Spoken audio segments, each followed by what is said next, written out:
Aloha and welcome. I'd like to introduce our next speaker, Maria Leon. Maria Leon has been coordinating and managing residential and farm programs at the Maui Farm since 2014.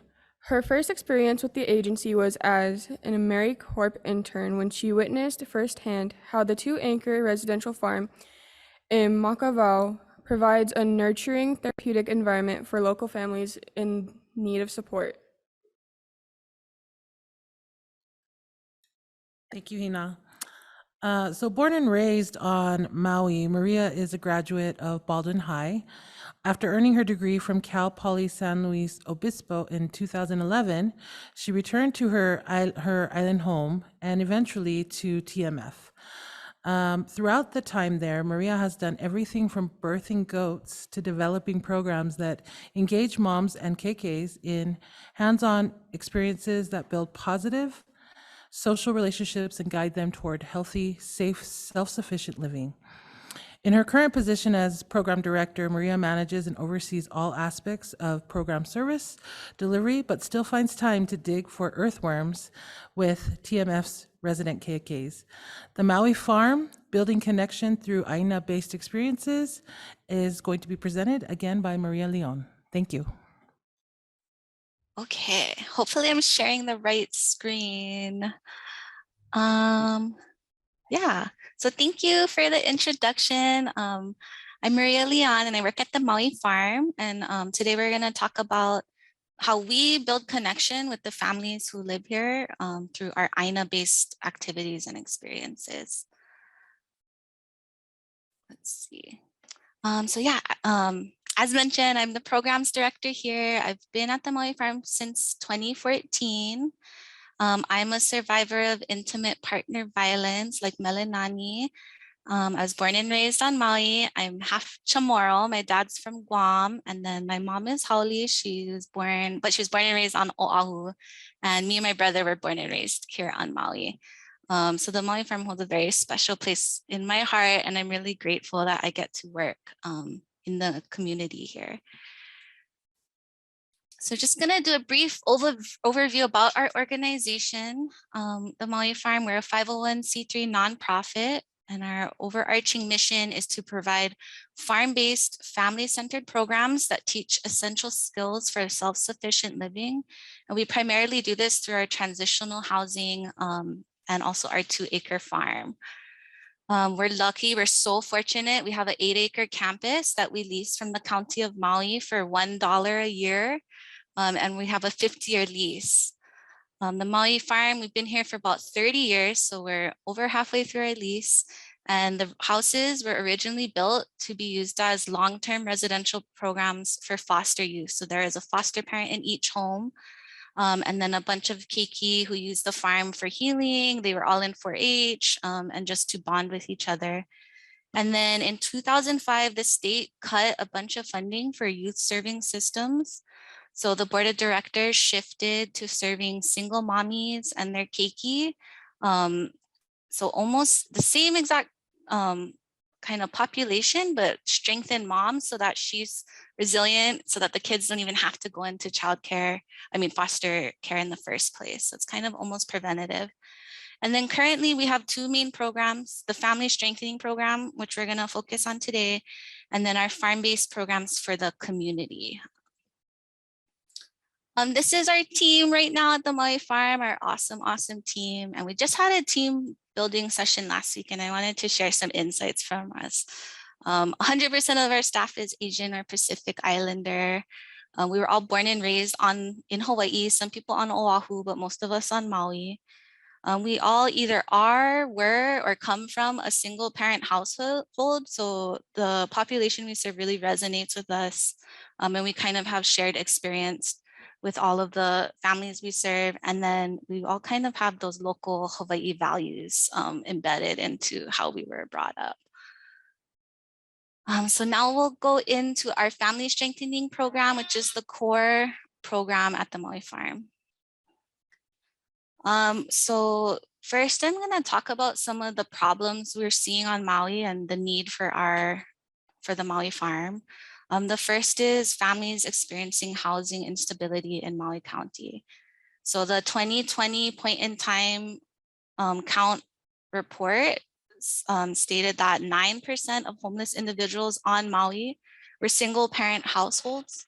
But the kind of problem with this data is that it doesn't include secondary homeless, which is a lot of what we see at the Maui Farm, which are families who are displaced due to violence or other circumstances and are living with other family members, extended ohana, or maybe they're couch surfing at a friend's house. So there's kind of no way to count those numbers. However, the McKinney-Vento Homeless Assistant Act, which helps homeless keiki go to school, does count those numbers. And in school year 2019 to 2020, the DOE reported that over 70% of these students were doubled up. So that's multi-family households or living with friends. On Maui, domestic violence and crime victimization is a huge problem, as it is nationally. So this data is from the National Network to End Domestic Violence from their 2019 report. As a lot of us know, DV is the leading cause of housing instability for women and children. They also surveyed survivors that were in DV shelters, and over 80% of them identified finding housing I can afford as the #1 need, even second to their own safety. So that says a lot about the housing crisis right now. And then more stats is just the average length of stay at an emergency DV shelter is 60 days, but it takes a family around 6 to 10 months to find a house. So what are they supposed to do in the meantime? Specific to Maui, it's really expensive to live here. Median sales price for a single family home last year was $1.1 million, which is ridiculous in my opinion. Monthly rental fees, so for a studio unit, it's over $1,300. The National Low Income Housing Coalition creates a housing wage each year for each of the states that tells you how much you have to make per hour to afford a 1-bedroom apartment in your state. And in Hawaii, it's $28.86, but the current minimum wage is $10.10. So that just doesn't make any sense. And it's just contributing to a lot of houseless families on Maui and in our entire state, in fact. On Maui too, there's a huge lack of the public and subsidized housing. So we only have about 2,400 subsidized units, but almost all of them are occupied, 96% are occupied. Even if you get on the list, the average wait time is 19 months to even get approved for these housing options. So again, what are you gonna do in those 19 months? And then the other, I don't wanna say it's an issue, but there's a long turnover. So once these families are in these housings or individuals are in the housings, they stay for over 8 years on length. So there's not like these 2,400 units are readily becoming available. And the FSP, the Family Strengthening Program at the Maui Farm, is the only transitional housing program on Maui that explicitly focuses on houseless single women and their children. So these are some of the core problems we identified. And then now we're going to talk about who we serve. So we specifically serve single moms with children on Maui. They have to at least have legal custody of their children, even if it's just partial, like 50% or whatever.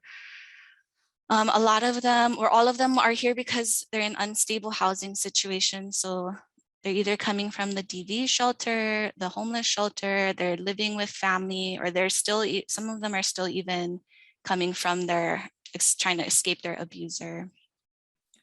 They've all experienced economic hardship and many other losses.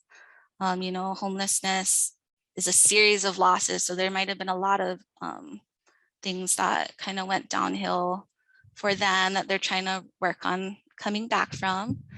About 96 of our clients, including the children, self-report being survivors of trauma. And even homelessness in itself is a trauma. So there's, yeah.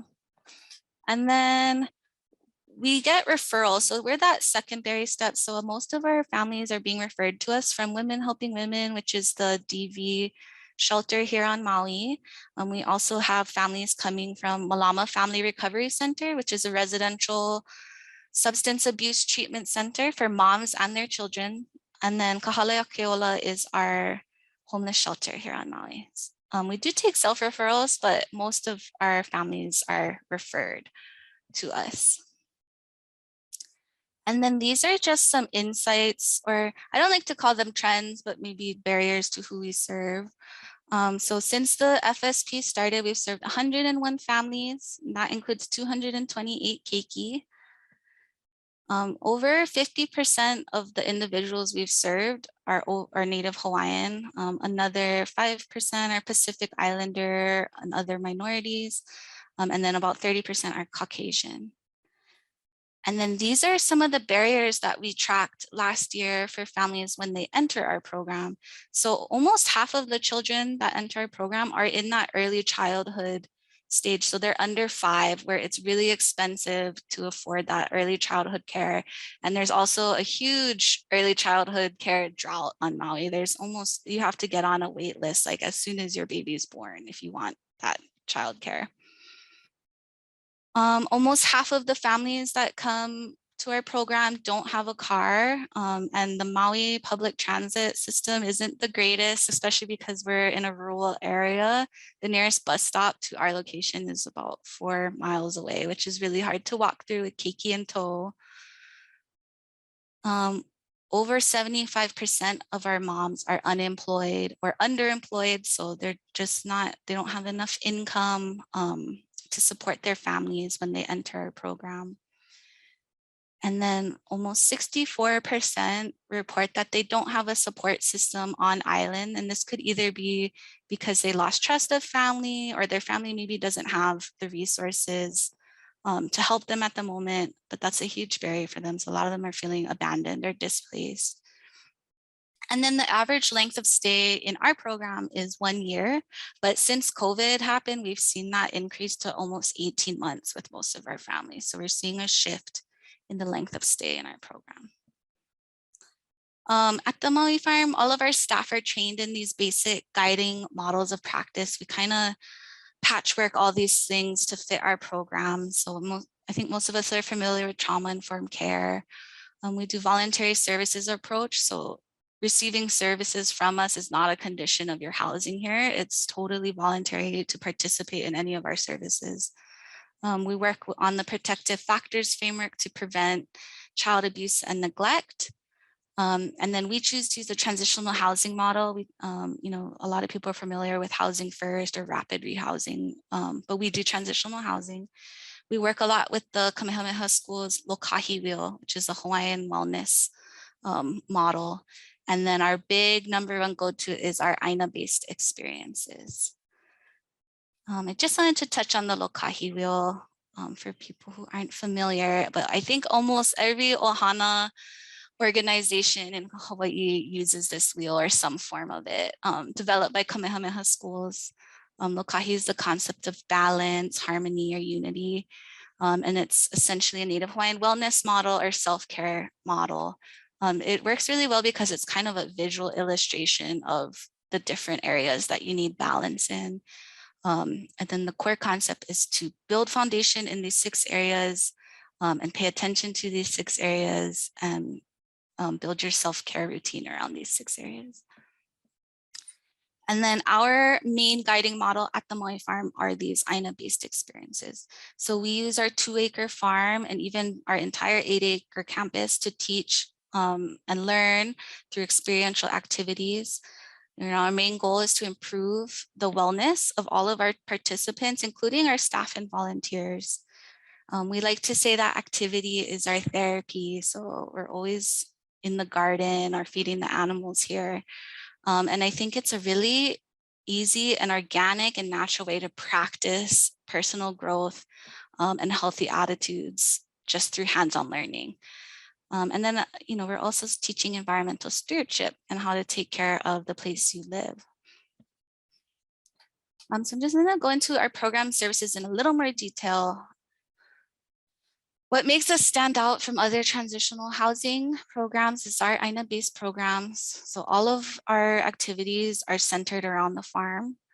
We do individualized care coordination. We don't have a cookie cutter model. We don't have like timelines you have to meet. It's all up to the participant. They set their own goals and we help them achieve them. They're doing most of the work. We're just here to support or help them navigate through what they want to work on.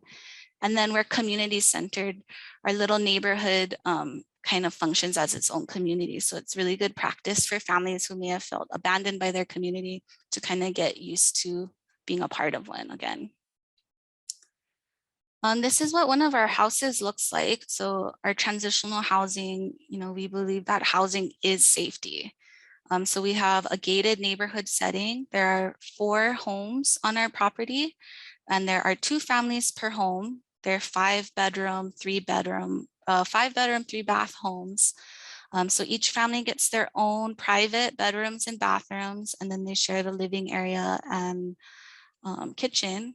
We do have an occupancy fee of $300 a month, which is really affordable considering that it's $1,300 for a studio here on Maui. The units are fully furnished, but the families are welcome to bring their own furniture if they have.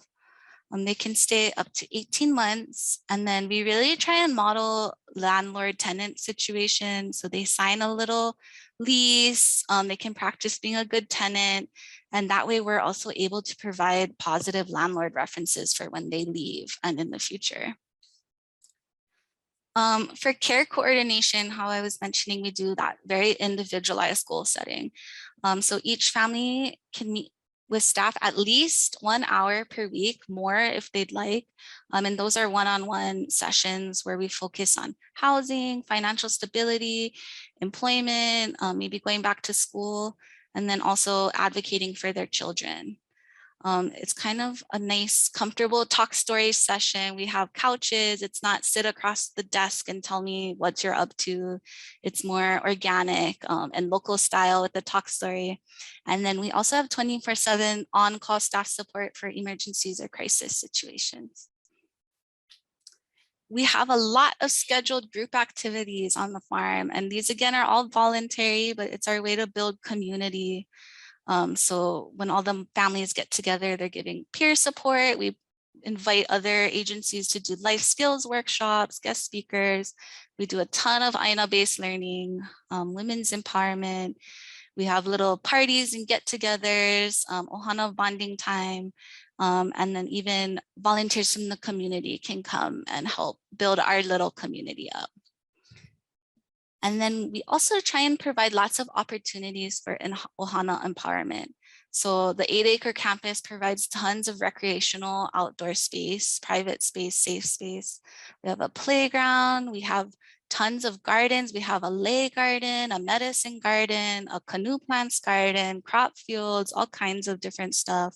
We have fruit orchards. We have a native Hawaiian plant arboretum, which is one of my favorite spots. A plant nursery. We have animals. So we have pigs, goats, chickens, bunnies, guinea pigs. And then we have an administrative office and tons of community resource informations and workstations. So these are all open to the families 24/7 for them to use whenever they like. And then now I'm going to get into our approach, which is how do we build connection to get to the end goal of self-sufficiency. So our basic theory of change is to establish connection with the families first. So this is connection to safety, connection to others, so building relationships, connection to place is important, connection to self, and then connection to community. And these things are always in progress. You're never done building connections, but as long as we can get a baseline establishment of these, it makes it way easier to help guide the work in the skills building. So once we have connection, the moms are more open to discussing their employment or financial goals with us. They're more open to asking for help. So we can really start building on these skills once the connection is established. And then once the families have the skills building kind of in place and they feel comfortable and ready to be independent is our final goal, where they would transition out of our program and a mom and family can get into stable housing that they can afford, which is always the hardest, the afford part. They have the tools and strategies they need to remain self-sufficient. And then they have a support network in place. So this is kind of our theory of change and what we aim to do. But the part we're going to focus on today is that connection piece. So how do we establish connection using Āina-based experiences? Let's see. Yeah, so I think in that previous slide, we called out 5 areas. So we really want to work on establishing safety and security first. And just from the family being housed, we are able to establish that.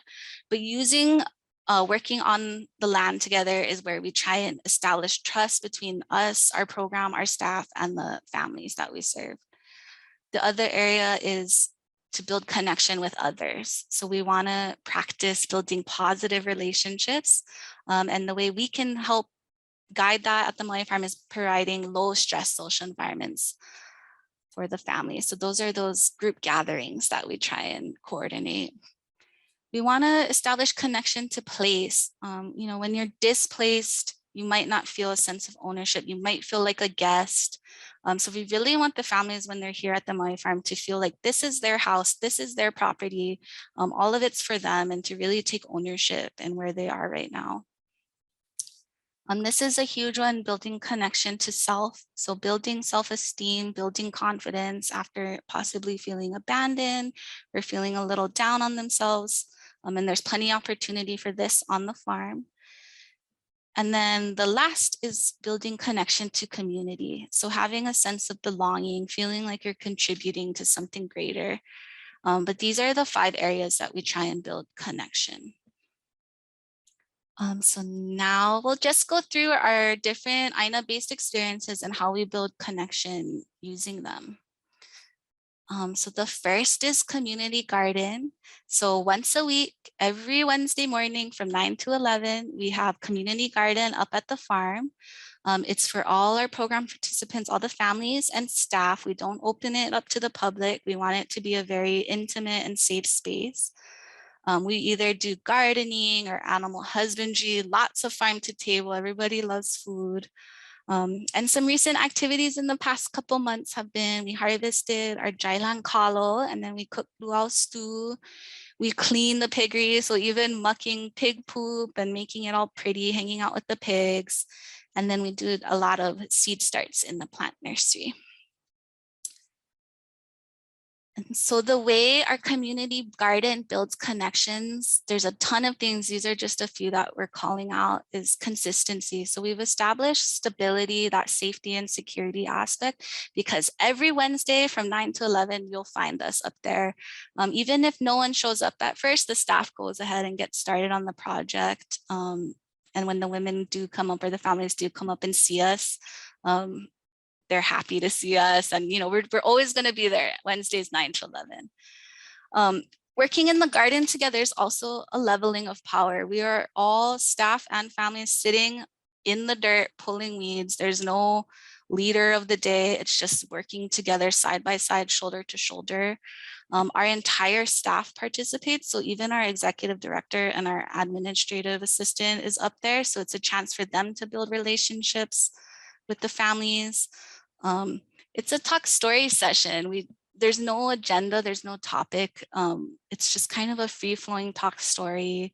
It's really good fun, but I think it's also important to know when it's okay to work in silence. So I work side by side. I can tell that something's going on and maybe the mom just doesn't want to talk about it, and that's totally fine too. We can pull weeds in silence, or we can cut daikon for pickling in silence. I think it's important to recognize that too. And then we're establishing that sense of place or sense of ownership, because they're helping care for their space. You know, we want them to feel like this is their space, and it feels good to take care of your things. It feels good to take care of your garden and see the growth. So that's how we get that sense of ownership. Community garden is also inclusive. So we have a newborn on campus right now. So newborn and mom comes up and we get out a chair for mom, and she just sits there and talks story with us while the rest of us are working. And that's totally fine with us. It's about being present, being there. And then all abilities too. So we have a couple of families with medical issues. So we try and work our projects around those things too. Anyone can participate or just be a part of the group. It's a chance for us to call them by their names, which I find very important. I try my hardest to study the names of the moms, the names of their children before they come in, because I think it's really important to use their given names and the names that they would like to be called. And then also a chance for us to give props, so I can be like, hey, right on, that looks so good. I love the way you planted that celery. It's a time to build that self-confidence when we're just doing something so simple. You get a sense of accomplishment from working on the farm. So that's that confidence building. You can literally see your growth from seed to harvest when we're working at community garden. And then the community building comes in that all of us as a group are working towards a common goal. So that's how we're establishing connection at community garden. We also have on the same day, so Wednesday afternoons from 2:30 to 4, we have Malama Pono'i, which is a women's group. So it's just for our mommies who live on campus, and one facilitator, either one staff member or a guest speaker. And we'll either work on women's empowerment topics or life skills type stuff. Recent activities or topics. The other day they made lei, so they harvested materials from around the farm and practiced the Hawaiian value of aho nui, so patience. And the discussion was about parenting challenges and are you patient with your children, or maybe losing patience with your children. So that was a fun, pretty one. We had a potluck, so everyone brought a dish and shared from their culture, shared about their childhood, like what was their favorite potluck dish growing up. That's always the easy one, like I said, food. And then a couple of weeks ago, we had Hawaiian Community Assets come up, and they did financial literacy and possibly home ownership with our mom. So that was a really important one that we did at Malama Pono'i.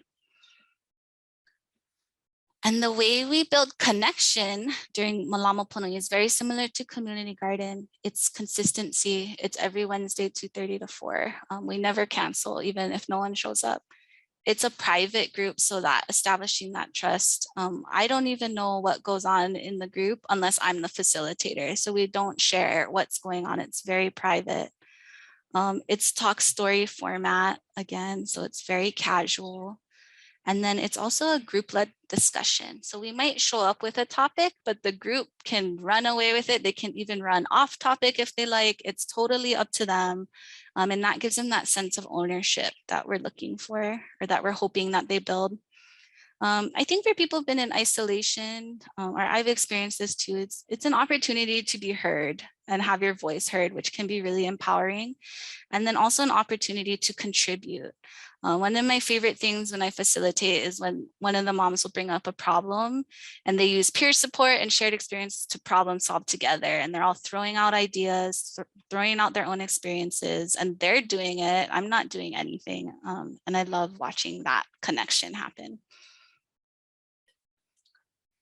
So while the moms are at their empowerment group, we take care of the children so that moms can have alone time. And sometimes I think the keiki need children or time away from mom too. So on the same Wednesday afternoons, 2:30 to 4:30, the keiki and some of our staff are up on the farm doing all kinds of stuff. They're gardening, they're doing arts and crafts, they're playing, they're hanging out with the animals. Some recent activities were the scavenger hunt, which is one of their absolute favorite things to do. We did a campus cleanup because we noticed there is lots of wrappers and toys left all over the campus. So we had them help us clean all that up. We did garden art using native Hawaiian plant dyes, farm chores. The kids love feeding the animals, and for some reason closing the gates and putting the lock on is like really fun for them. And then we harvested lemons and made lemonade, which was really yummy. So building connection at Keiki Club is really easy with the kids. They're just super stoked to be on the farm in the first place. But again, it's that consistency. So we'll be there 2:30 to 4. Sometimes they come late because they have soccer practice after school, but we're still there. The positive staff role models is really important for building trust. And I want to say particularly with our male staff, I think it's really important to have a positive male role model at our Keiki Club. And in fact, the male staff that are at Keiki Club tend to be the favorite staff of the Keiki. Right now it's Uncle Sammy, our farmhand, and the kids, when they get home from school every day, not just Wednesdays, will run up there to hang out with Uncle Sammy and help him do some farm chores. So I love having those awesome male role models up there. It's a fluid structure. You know, we know they've been in school all day. We're not trying to overprogram them. So we let it kind of flow. It's time for the kids to be kids. We kind of tailor to their interests, whatever they are interested in that day, we can facilitate. They can help us with farm chores. So now we're giving the keiki a sense of ownership and teaching them how to contribute, not just to our farm, but maybe they can take those lessons home to mom and help mom around the house too. They're recognized as individuals. So same how I was saying about the names, it's really important, I think, to call children by their names, use their names. It really makes them feel important. And then we're building familiarity with people and surroundings. You know, these children, a lot of them just being displaced alone is a huge trauma. And so feeling familiar with the place, feeling familiar with what were once strangers is important to establish. And just like the moms group, it's kind of hilarious to hear the kids peer support and problem solve together. I love it. It cracks me up. So they get to do that too during this time. And then they're sharing in the same experience and hopefully take it away with them when they leave. So another Āina-based activity we have at the Maui Farm is a job readiness training. So when the moms come in, if they are underemployed or unemployed, they can work 20 hours, up to 20 hours per week on the farm. And we pay them an hourly wage of $12 an hour. I'm hoping to raise it to 15 at the end of June. And we really try and model this like a normal job. So they have to submit a resume, they fill out an application. If they don't have experience doing any of that, we totally help them along the way. So it's really to support them. We do a mock interview with them. But it's kind of, it's casual, but it's good job readiness skills to practice. And then once they're in the program, we're really working on those soft skills. So a lot of these moms have been out of work for years, maybe being stay-at-home mom, or their partners weren't allowing them to work. So even things like showing up can be really challenging to get back in the habit of doing, showing up on time. So we're really working on the basics here. And then finally, we do a lot of career exploration or goal setting. While we're working with them, it's another chance to talk story, but focus it on employment or education goals. So building connection during our job readiness. You know, we see that the women who participate in this actually, we have the strongest connections with, because it's that extra 20 hours a week with them, and they're small cohorts. There's usually like 2 to 3 women at a time. And they really get one-on-one job coaching with one of our staff members. So it's really easy to form a bond when you spend that much time with someone. The tasks, you know, even though it's a regular job, we try and treat it like a regular job. The tasks are tailored to the individual. So if we have a mom that's really interested in working with the animals, we'll kind of assign tasks and workloads that focus on that. We have some that really want to work in the plant nursery, so we can assign tasks focused to that, which also encourages them to participate in it. They create their own schedule. So sometimes we even have moms doing after hours, watering or plant nursery work, so they can create their own schedule. It's on campus, so they can walk to work. So that's part of that, learning how to show up on time. It's really easy commute for them. They can also bring their keiki. You know, I think that's the biggest challenge, especially since almost 50% of them have that under 5 keiki age range. So they can bring their kids with them to the job readiness program and work alongside them. It's a chance for them to build self-esteem because they're witnessing their own progress. And it's a chance for us to give them recognition. When we see a participant really taking off with something, we'll kind of assign her more of like a manager type role, or maybe a trainer, so she can train the new participants and stuff. And that's a huge self-esteem and confidence boost. And then we also have opportunities for leadership. So when we have volunteer groups come, I'll often ask one of them to lead a volunteer group, and they're usually really a little nervous to do it, but very excited to show their own skills and abilities too. And then again, with that community building, we're working towards a common goal, just like with any workplace. We're all here at work to get a mission done or get a job done. So animal husbandry is a huge, easy way for us to bond or establish connection with our participants. Each of our families, Keiki included, are trained in animal farm care, and each ohana is assigned 1 or 2 weekend days a month for their kuleana, their responsibility days. So they have to feed the animals in the morning and the PM. They're trained to assess animal health, see if everyone's eating, does everyone look good, is anyone not eating? They clean the pens, and they help us in birthing baby goats and pigs.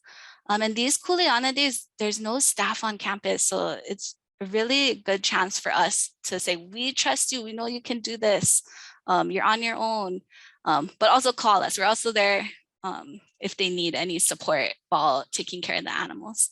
And then the families have 24 access to the farm animals, so they can come up anytime and spend time with them or give them treats from the kitchen. So again, with the building connection, which is the main point, it's that one-on-one training is really important. I find too, I was just training a mom the other day on feeding the pigs, and she was telling me about how it reminded her of her papa's hog farm on Kauai and how she used to go there every summer. So it's a really easy way, I think, to learn more about the participants in a natural way. I didn't ask her about her childhood, but we kind of bonded over the pigs, and she shared with me organically and naturally. It's low maintenance, so we only have 3 pigs, we have 9 chickens, and I think about 7 goats. So we're not doing a crazy farm operation here. So it's manageable, which helps boost the confidence of the families. There's that kuleana days. So not only is it kuleana to us, to the staff members, it's kuleana to each other. They switch feedings with each other if they can't make it. It's their responsibility to work it out with each other. So that's also community building. The animals provide comfort. So relationship building with animals is important. They're non-judgmental. You can show compassion, and nurturing something can be very healing. Again, with the caring for a space, that sense of ownership, our moms are really good at making sure the animals have very clean pens and are well fed. They're learning new skills, so that's that confidence booster again, and they can see the results even from just collecting chicken eggs. So you take care of the chickens, you get fresh eggs every morning. So they really get to see the results of that. And I think another self-esteem booster, and it's important for the kids to watch mom be responsible, watch her in there with the pigs, taking care of them. So they can look up to mom and want to help mom and contribute. And then again, with the shared purpose, so the community building. A lot of it sounds redundant, but we're just trying to provide as many opportunities as possible for this connection building. So even our admin office, even though it's not farm-based, it's not Āina-based, we try and make the environment mimic that. So it's a very pleasant and homey environment. We have plants all over the place. The kids are always in and out of the office. Sometimes our own kids, our staff kids. We even had a goat in our office for a while. But it's a very pleasant, homey environment. We have a food pantry and a fridge. So if the families are having a hard time or they just don't want to run to the store, they can come down at any time and grab food. We have a toiletries pantry with diapers, soaps, anything they need. If we don't have it, we can go get it for them. We have private mailbox in our office, workstation. So we have a bunch of computers and laptops and iPads that they can use. It's no appointment necessary. They're free to walk in. They even have their own entrance separate from the main entrance that they'll just casually walk in. And even if it's just to talk story with us, no reason needed. Greeted by staff whenever they walk in. We always say, how's it going? Call them by their name. Again, that's important. And then when they come to the office, they are the focus. So we kind of will drop what we're doing. We'll just check in and say, is there anything you need help with? Like, do you want to work on your SNAP application, something I helped someone with today, or not? And then we also have lots of staff to take the kids. If one of the moms needs to have an important or serious conversation that maybe isn't appropriate for the children to hear. And the same goes with our residential homes. We want them to feel, you know, homey and like a home. A lot of shelters can be kind of sterile or maybe not the most pleasant environment. So we try really hard to make the homes feel good. And that includes giving them private bedrooms or bathrooms. A lot of the families said the hardest part about being at the shelter was sharing a bathroom. So I think it's really important that we provide that because we can here. The utilities are included so they don't have to worry about any of that. There's a washer and dryer at each house, the Wi-Fi, even the landscaping. We have landscapers come, so we try and keep the grounds really neat and manicured just so it has a really good feeling for them. We do landlord tenant modeling. So if something breaks in the house, we have a process for them to request a repair and we will take care of the cost of the repair and do the repair ourselves. We mainly just want them to get in the habit of reporting things. So a lot of that landlord tenant modeling. The occupancies are affordable and it's in a neighborhood setting, which helps to make it feel pleasant and homey.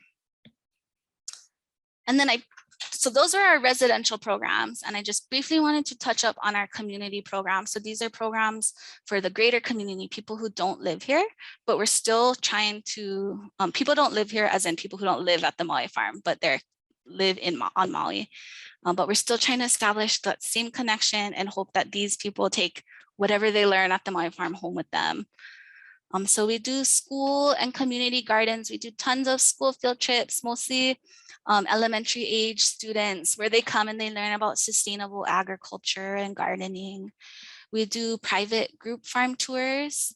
And these are also opportunities for families in our job readiness program, our moms in our job program to lead a tour perhaps and work on those, public speaking skills. We do service learning projects with a lot of, we just had Kamehameha schools, their sustainability club came up for a service learning project. So we did a sustainable ag project with them. And then we do monthly free tours to the public, just a quick 20-minute tour. And that's to bring awareness, not just to the Maui Farm, but to some of the issues that we're seeing our families go through. We also, a huge part of us, like any nonprofit, is our volunteer cohort. So we have monthly volunteer work days once a month. And I think our volunteers are also a good opportunity for our families to see that there are people in our community that support them. And these people are really eager to help. So it's really, I think, refreshing and important for our families to know that. We do individual volunteers, group projects, and then we're also a host site for mandated judiciary community service. We only take women, court-ordered community service, people in the, same thing, building connection. We find out a lot about some of the traumas that those women are going through while they're completing their community service hours with us.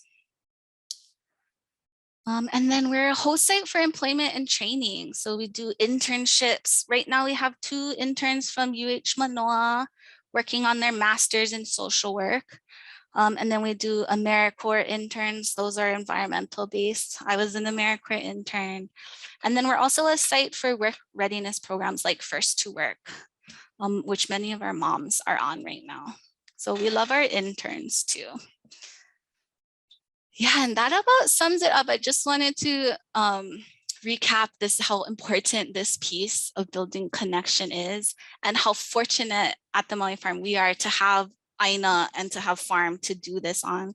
But you can do these things in any setting. I truly believe you could do it with art, food. I keep mentioning food, but it really is like a huge draw and easy to connect over food. Art, like we saw in that opening presentation, even just talking story, you can do that anytime. But yeah, I think just trying to find a way to build connection in whatever setting your organization is really important. And then again, once you have that connection, you can go to the skills building phase, makes it a little easier to bridge that gap and work on those things. And then these are just some client reflections, and I have no idea how I am on time, but if there's any questions or, but otherwise, mahalo and thank you for having me. I'm excited. I'm excited to hear everyone else's presentations.